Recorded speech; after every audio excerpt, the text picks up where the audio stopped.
오늘 우리에게 주신 하나님의 말씀은 로마서 2장 1절부터 11절까지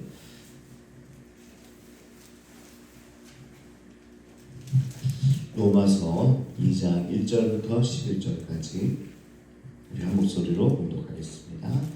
시작. 그러므로 남을 판단하는 사람아, 누구를 막론하고 내가 핑계하지 못할 것은 남을 판단하는 것으로 내가 너를 중죄하느니 판단하는 내가 같은 일을 행함이니라. 이런 일을 행하는 자에게 하나님의 심판이 진리대로 되는 줄 우리가 아노라. 이런 일을 행하는 자를 판단하고도 같은 일을 행하는 사람아, 내가 하나님의 심판을 피할 줄로 생각하느냐?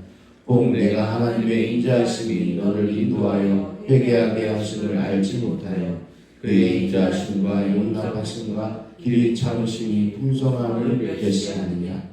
다만 내 고집과 회개하지 아니한 마음을 따라 진노의 날 곧 하나님의 의로우신 심판이 나타나는 그날에 이 말 진노를 내게 쌓는도다.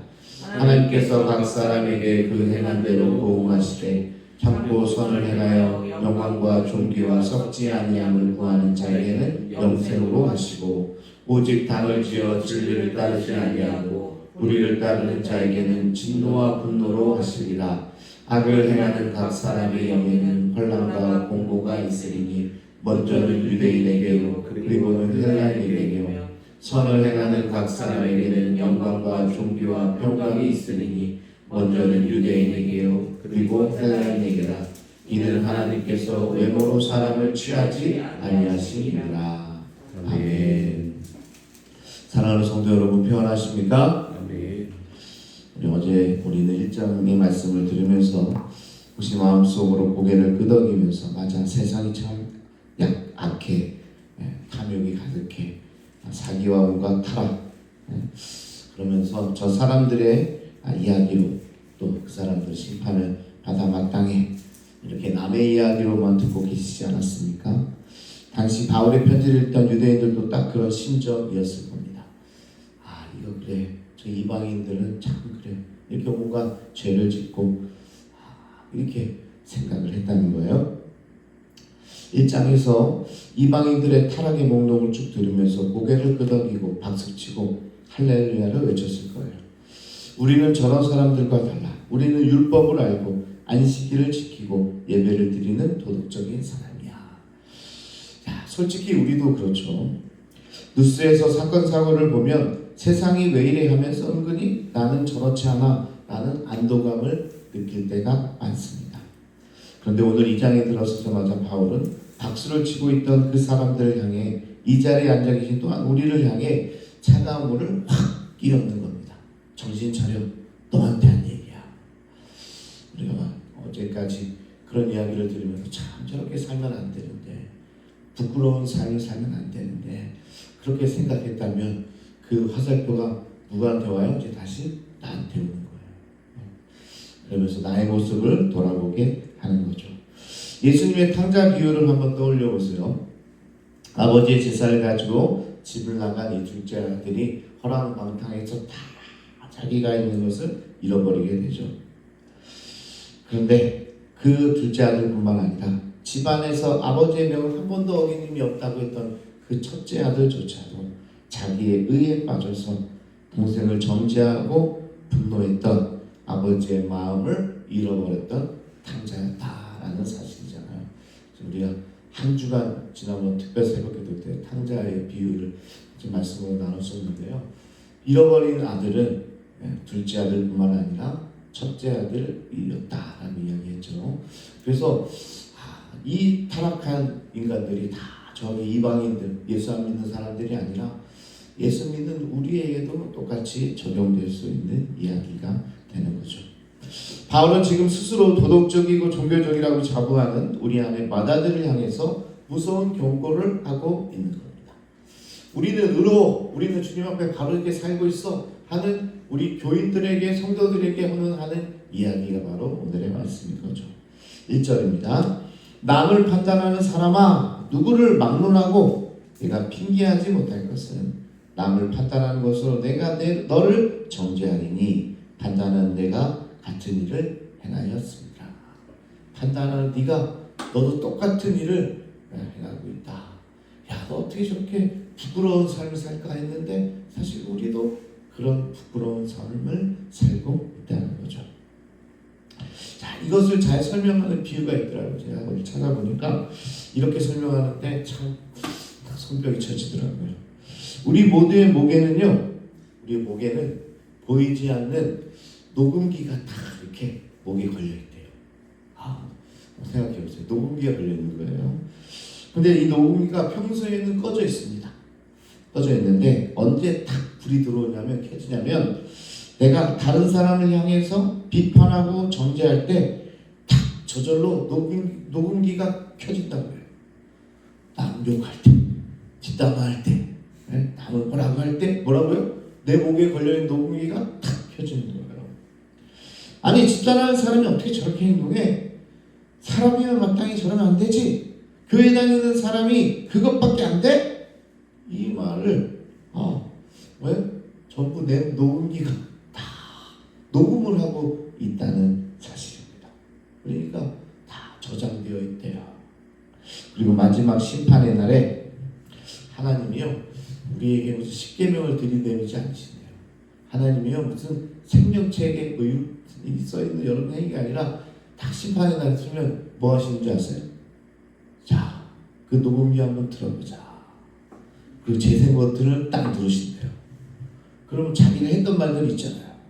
자, 그러면 하나님이, 자, 너는 그러면 네가 했던 말대로 살았냐?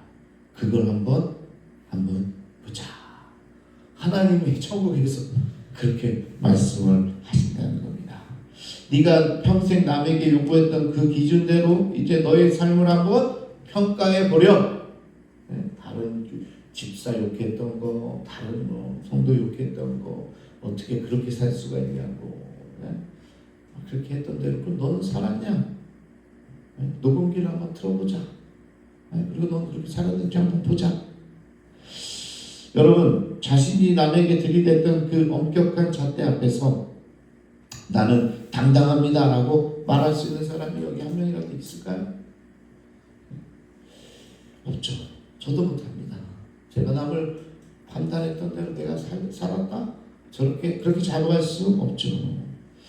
우리는 남의 죄에는 가혹한 현미경을 들이대면서, 아주 비싼 현미경을 들이대면서 뭐 댓글 하나 뭐 잘못한 거 있나 장모가 뭐 이래 이러면서, 내 죄는 핑계와 변명으로 슬쩍슬쩍 넘어가는 그런 이중적인 삶을 살고 있지 않는가 하는 거죠. 내 죄는 되게 관대해. 그럴 수 있지. 남은 어떻게 해요? 이게 우리의 모습이라는 거죠. 자, 그러면 그런 이중적인 우리의 모습 가운데서 질문이 하나 생깁니다. 하나님, 우리가 그렇게 똑같은 죄인인데 왜 당장 심판하지 않습니까? 혹시 하나님이 내 은밀한 죄를 모르고 있는 건 아닐까? 아니면 그저 눈 감아주시는 마음 좋으신 할아버지 아닐까? 이렇게 생각하게 됩니다. 자, 그럼 우리도 그런지 다 하나님이 아시는데 왜 참고 기다리시나? 4절에 보니까요, 하나님의 인자하심이 너를 회개하도록 인도하는 줄을 알지 못하느냐. 하나님의 사랑이 회개할 수 있도록 뭐예요? 기다려 주시는 거죠. 우리가 죄가 없어서가 아니라 우리 녹음기 틀어보면요, 우리가 정죄했던 것보다 더 많은 죄를 우리가 짓고 살고 있어요. 그런데 하나님이 왜 그냥 바로바로 치지 않으시냐? 하나님의 인자하심이 우리를 기다려주고 우리에게 기회를 주고 계시는 겁니다. 회사에서 매번 지각하고 동료에게 난폭하게 구는 직원이 있다고 해봅시다. 아주 나쁜 직원이죠. 맨날 자기도 늦고 그러면서 또 다른 사람 막 손가락질하고 막 그런 아주 나쁜 직원이 있어요. 사장님이 계속 기회를 주는 거예요. 사장님이 바보라도 찾는 겁니까? 또 뭐 능력이 없어, 짤을 해고할 능력이 없어서 그런 거예요? 아니에요. 그래도 우리 사원이 됐으니까 조금 더 기다려주는 거죠. 스스로 깨닫고 돌이킬 기회를 주는 거예요. 하지만 끝내 바뀌지 않는다면 그 뒤에 오는 건 뭐예요? 해고죠.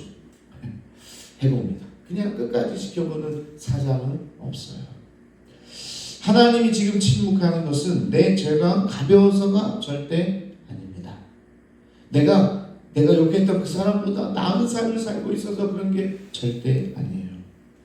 내가 회개하고 돌아오기를 눈물로 길이 참으시며 기다리시는 하나님이신 거예요. 그런데 그 고집과 회개하지 않는 마음을 꺾지 않는다면 우리는 앞에서 차별 없이 행위대로 보응하시는 하나님의 공정한 심판만이 우리에게 남게 될 것이다. 그런 사실을 오늘 이야기하는 겁니다. 이 새벽에 여러분 마음 한구석에 찔리는 게 있다면 그게 바로 하나님이 아직 기다리고 계신다는 증거입니다. 그러니까 그 찔림을 무시하지 말기 바라요. 혹시 그 찔림을 자꾸 남에게 손가락질하면서 걔가 좀 느껴야 될 텐데 아니에요. 지금 오늘 나에게 하시는 말씀입니다. 그 찔림은 우리에게 하시는 말씀이고 그 찔림 자체가 사실은 기회고 은혜라는 사실입니다. 자, 그렇다면 오늘 바울이 우리에게 전하려고 하는 진짜 메시지는 뭘까?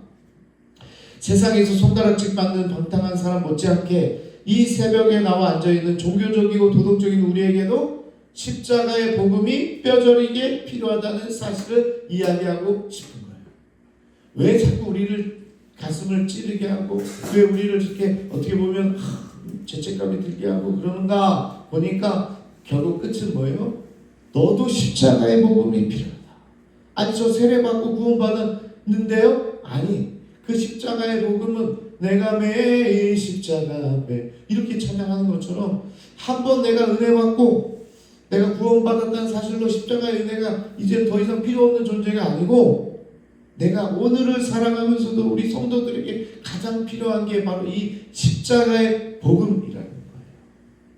그래서 정말 예수 잘 믿는다는 나도 여러분도 그렇게 생각하는 여러분도 바로 이 십자가의 복음이 필요하다라는 사실을 오늘 이 바울이 계속 빌드업을 해가고 있는 사실인 거죠. 나는 주일 성수도 잘하고 11조도 잘 내고 남에게 해코지도 안 했으니까 나는 괜찮아. 만약 이렇게 생각한다면 그것이 예수님의 십자가가 아니라 내 알량한 도덕성을 구원자로 믿고 있다는 겁니다. 마치 지금 유대인들처럼 나는 율법도 잘 지켰어. 저 이방인 그리스도인들과 달라. 저 사람들은 왜 그래? 이렇게 이야기했던 지금 로마에 사는 그 유대인들, 율법주의자들, 예수를 믿는 그 성도들까지도 다 여기에 포함되어 있다는 거죠. 도덕성이란 이름의 우상숭배입니다. 그러니까 도덕성, 내 행위로 이렇게 어떻게 보면 구원받는다라고 생각하는 거죠. 예배 잘 드리고 봉사 열심히 하고 하나님 앞에 점수를 쌓인다고 생각하는 것, 그게 가장 위험한 착각이라는 겁니다. 그래서 그 점수표가 구원이면 십자가는 필요 없는 존재가 되는 거죠. 그래서 우리에게 내가 정말 율법을 행함으로써 또 내가 어떤 공덕을 쌓음으로써 신앙생활 열심히 함으로써 구원받는다고 생각한다면 오산이라는 거죠. 우리에게 필요한 건 뭐냐? 하나님의 의가 우리 가운데 와서 믿음에서 믿음으로 이르게 되는 이 십자가의 보혈의 능력이 우리의 삶에게 필요하다. 그것을 바울이 로마서 전체를 통해서 계속 이야기하고 있는 거예요. 마지막에 가보면 그 십자가의 능력이 이제 나타나게 되는 거죠. 한 목사님께서요, 교도소에서 열린 부활절 예배에 설교하러 갔답니다. 참 어렵겠어요. 자, 어디 설교를 저 교도소에 가서 한다고 그러면 저는 지금부터 고민이 됩니다. 제가 어려워하는 설교가 몇 가지 있는데, 저도 장례식장 설교인데 어떤 장례식장이냐, 예수 안 믿고 그냥 가셨는데 가족이 꼭 와서 예배를 좀 드려달라 그러면 조금 걱정이 돼요. 또 어떤 분은 예수 안 믿는 것뿐만 아니라 그 악을 행하다가 가신 거예요. 그러니까 그리고 이제 다 얘기를 들었는데 목사님 와서 예배를 인도해 주세요. 그러면 한숨이 섰죠. 당연히 이제 돌아가신 분이 아니라 남겨진 분들을 위해 설교하는 사실은 알아요. 제가 장례식장 가서 돌아가신 분은 이미 천국에 가셨거나 또는 지옥에 가셨거나 또 가신 거죠. 그러나 남겨져 있는 분들에게 예수의 십자가의 보혈을 의지해서 살아가십시오. 이게 장례식장에서 하는 설교는 맞습니다. 그러나 가서 설교한다는 게 조금 힘들어요. 그리고 지금 교도소 가서 설교한다면 교도소에서 네가 죄인이야 이러면 나중에 저 보복당할지도 모르고 그렇게 좀 어렵지 않겠습니까? 뭐 여러분들 설교 안 한다고 뭐 전혀 공감은 안 해주시는데 하여튼 이 목사님이요 교도소에서 부활절 설교를 좀 맡았어요.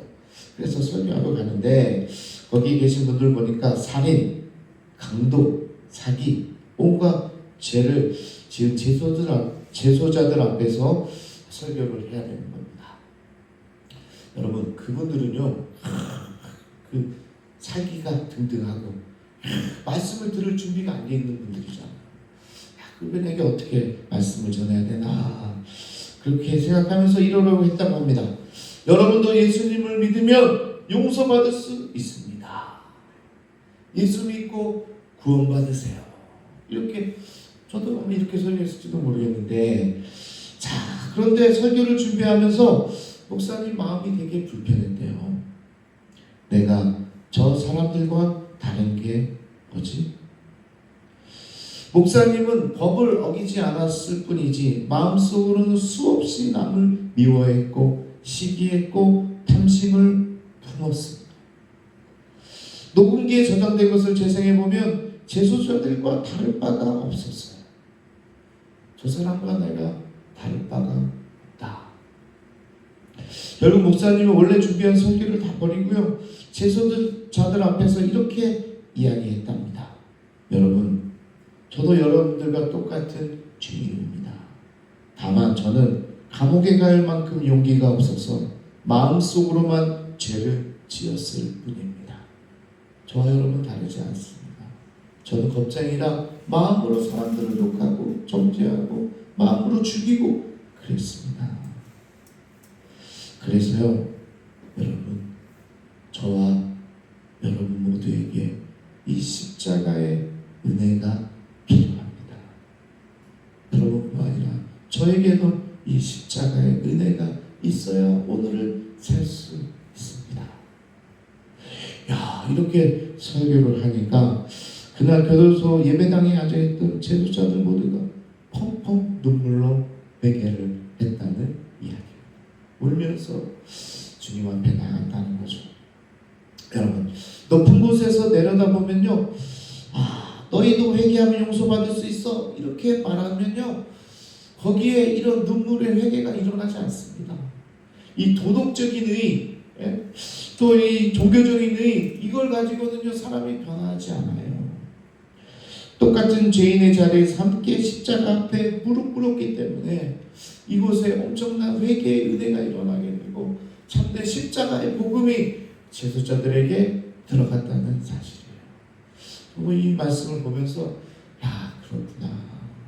내가 가서 내가 이 위치에 있으면서 재소자들에게 당신들 죄 지었지 않습니까? 십자가에서 회개하십시오. 그래야 구원받습니다.